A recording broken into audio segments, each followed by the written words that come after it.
Question 12 mathematics from computer science engineering set 2 paper का। ये mathematics का क्वेश्चन है।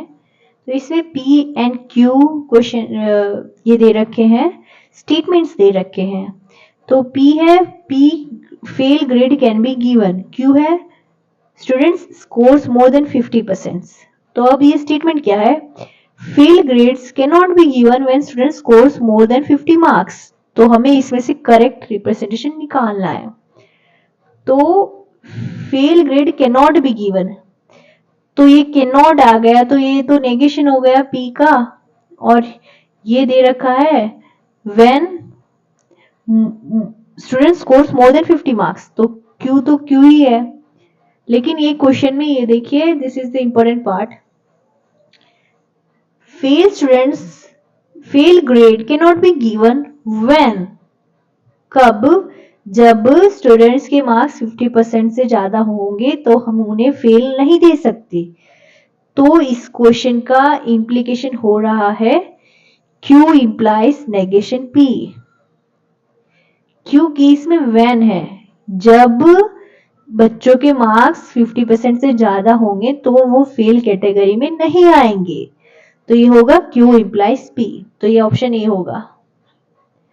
देखिए कितने आसानी से हो गया, आपको ये समझना है और ये लिखना है। अगर आपको डाउट हो तो आप ऑप्शन चेक कर लीजिए। और तो ये है P implies Q। Q implies P का मतलब क्या है कि जब स्टूडेंट्स के 50% मार्क्स से ज्यादा है तो वो फेल कैटेगरी में आएगा। तो ये स्टेटमेंट तो ऐसा नहीं कह रहा, तो ये गलत हो गया। और पहला क्वेश्चन है कि अगर fail grade can be given implies student scores more than 50 marks, मतलब आप फेल ग्रेड दे दीजिए जो 50 मार्क्स से ज्यादा करे। तो ये भी क्वेश्चन गलत, ये भी ऑप्शन गलत है। अब देखिए सी, इसमें आपको में भी डाउट हो सकता है कि fail grade can not be given implies student scores more than 50 marks. हाँ सही है कि फेल हम नहीं दे सकते, cannot be given implies score, इसमें है score 50 मार्क्स। तो इस क्वेश्चन का मीनिंग क्या हो रहा है, इस क्वेश्चन का यह मीनिंग हो रहा है, इसमें हमें ये उल्टा दे दिया गया है कि फेल नहीं दिया जाएगा जब स्टूडेंट्स 50% से ज्यादा मार्क्स स्कोर करेगा। हाँ चलिए ये तो ऑब्वियस है, लेकिन इसमें पॉइंट क्या है कि हाँ फेल हमें नहीं देंगे, बट ऐसा थोड़ी ना है कि 50% से ज्यादा होंगे तभी फेल नहीं देंगे। क्या पता उनका क्राइटेरिया हो 30%। ओके, तो 30% से 50% से कम वालों को भी तो मिल सकता है। अगर इसके 40% है तो आप बोल रहे हो कि fail, this implies fail can not be given only when the score is above 50%। No it's not true, 40% पे भी आप दे सकते हो। तो ये उल्टा इंप्लाई नहीं करेगा, स्टेटमेंट जो दे रखा है उसके अकॉर्डिंग ए ही आंसर आएगा। तो लास्ट में आपको कंफ्यूज नहीं होना है, क्योंकि ये 50% से ज्यादा ये स्टेटमेंट मिस आउट कर रहा है। क्या पता 50% से कम मार्क्स हो तब भी तो नॉट फेल आएंगे ना। ये इंप्लाई हम नहीं कर सकते कि not fail only when it's greater than 50 marks. Okay, तो ये इस तरीके से होगा। चलिए नेक्स्ट क्वेश्चन की ओर मूव करते हैं। नेक्स्ट क्वेश्चन दे रखा है let f of x be a continuous function for R to R. ये फंक्शन दे रखा है तो हमें इसकी वैल्यू निकालनी है, हमें करना है इंटीग्रेशन। चलिए इंटीग्रेशन करते हैं। Integration from 0 to 2 f of x d x that is equal to, f of x की वैल्यू ये है 0 to 2 1 minus f 2 minus x इसका dx। अब हम क्या करते हैं, इसको सेपरेट कर लेते हैं। 0 to 2 1 dx minus 0 to 2 f of 2 minus x dx। अब देखिए ये तो सिंपल सा है, इंटीग्रेशन ऑफ 1 हमें पता है x होता है, इसकी लिमिट है 0 to 2, माइनस ये हमें ढूंढना है, ठीक है। तो ये आ जाएगा 0 to 2 f of 2 minus x dx। चलिए इसे सॉल्व कर लेते हैं। ये आएगा 2 minus 0 माइनस, अब इसको हम कैसे, ऐसे तो ये सॉल्व नहीं होगा, तो इसमें हमें एक इंपॉर्टेंट स्टेप लगाना है। हमें लेना है 2 minus x is equal to t, तो ये माइनस डी एक्स, इसका डेरिवेटिव इसका 2 का 0, माइनस एक्स का minus d x is equal to d t. और इसकी लिमिट क्या आएंगी, लोअर लिमिट अगर हम 0 रखेंगे तो 2, अपर लिमिट और 2 रखेंगे तो 0, तो ये आ जाएगा 2 to 0, ये f ऑफ t dx की जगह आएगा माइनस डी टी। ओके, तो ये तो 2 ही रहेगा। अब इसका क्या होगा, इसका हमें पता है, अगर हम लिमिट a to b करते हैं तो ये हो जाता है माइनस b to a, ठीक है। तो ये प्लस कर देंगे, ये 0 to 2 f of t into minus d t as it is. Okay, so that is equal to, यहाँ तो 2 है प्लस, यहाँ माइनस बाहर निकाल लेते हैं, -1 बाहर निकाल लिया, ये 0, ये 2 f of t dt। अब देखिए हमें यहाँ क्वेश्चन में भी क्या था, 0 to 2 f of x dx था, और हमें पता है कि हम इंटीग्रेशन में फॉर कंटिन्यूअस थिंग हम वेरिएबल चेंज करते हैं, तो हम x t को x से फिर से चेंज कर देंगे, तो ये आ जाएगा 2 minus x 0 to 2, ये ऐसे, ये तो ये आ जाएगा 2 माइनस इंटीग्रेशन फ्रॉम 0 to 2, ये -1 है तो ये मल्टीप्लिकेशन में माइनस कर देंगे, तो ये आ जाएगा f of x dx। अब हम इसको ऑन लेफ्ट हैंड साइड ले आएंगे, तो ये हो जाएगा twice of 0 to 2 f of x dx, that is, तो अब 2 2 कैंसिल हो जाएंगे दोनों साइड, तो f ये आ जाएगा from 0 to 2 f of x dx is equal to 1। देखिए ये आंसर आ गया, कितना आसान क्वेश्चन था। तो इस तरीके से वन आंसर आएगा, दैट इज ऑप्शन बी। सो इस क्वेश्चन में ऑप्शन बी आंसर आएगा। चलिए नेक्स्ट क्वेश्चन की और मूव करते हैं। तो दे रखा है when 6 unbiased dice are rolled simultaneously the probability of getting distinct number. Distinct number का मतलब क्या होता है, 6 डाइस को, let's take 6 dice, dice 1, dice 2, dice 3, dice 4, dice 5, dice 6, तो इसमें सारे अलग आने चाहिए, अलग आने चाहिए, तो इसमें कितनी प्रोबेबिलिटी होगी, 6। हाँ चलो यहाँ पे कोई नंबर आ गया तो यहाँ 5 बचेंगे, यहाँ दोनों जगह कोई वैल्यू आ गई तो यहाँ 4 बचेगा, यहाँ 3, यहाँ 2, यहाँ 1। देखिए यहाँ जो वैल्यू आ गई वो हमने यहाँ नहीं ली, ठीक है। यहाँ अगर हमने 1 ले लिया तो हमने यहाँ 1 इंक्लूड नहीं किया, तो यहाँ 5 पॉसिबिलिटी है। यहाँ दूसरी वैल्यू आ गई तो यहाँ एक आ गई, यहाँ एक आई, 2 कम हो गई यहाँ, तो इसी तरह से हमने ये सारे लिखे हैं। तो ये हमारे क्या आ गए, ये हमारे पॉसिबल आउटकम्स आ गए, पॉसिबल आउटकम्स। और टोटल आउटकम्स क्या होंगे, टोटल आउटकम्स तो ऑब्वियसली 6 डाइस है, तो it will be 6 into 6 into 6 into 6 into 6 into 6, 6 times.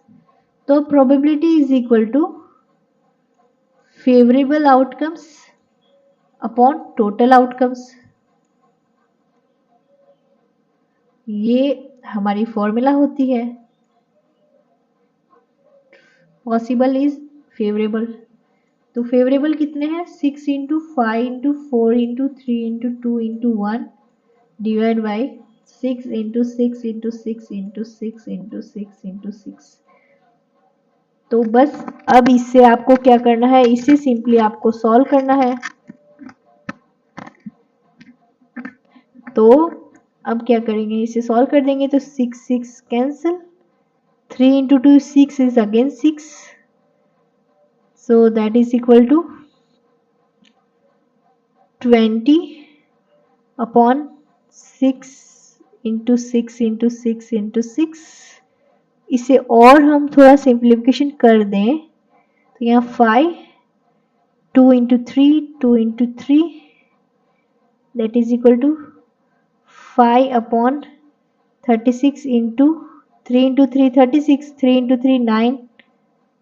Okay, so that is equal to 5 upon, it's 9 into 6, 54, 5 carry, 9 4s are 27, 32. तो देखिए answer क्या आ गया, 5 अपॉन 324.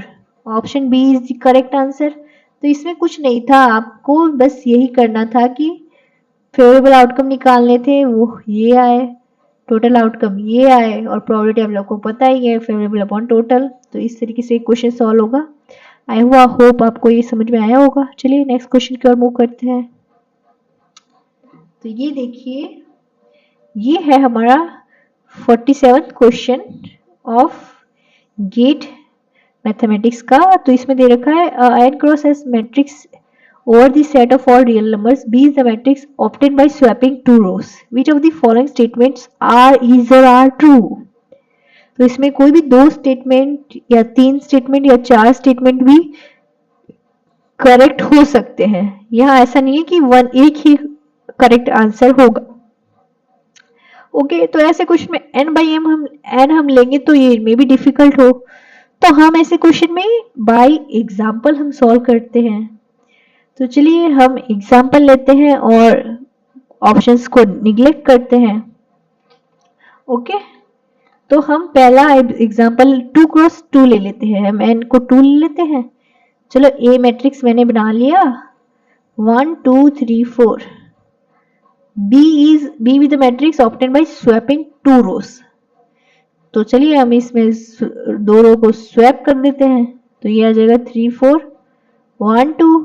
ओके, तो अब हम देखेंगे, चलो option A, determinant of A is the negative of B. A का डिटरमिनेंट होगा 4 minus 6, that is equal to minus 2. Determinant of B is equal to 6 minus 4, that is equal to 2. चलिए ये तो सही बता रहा है.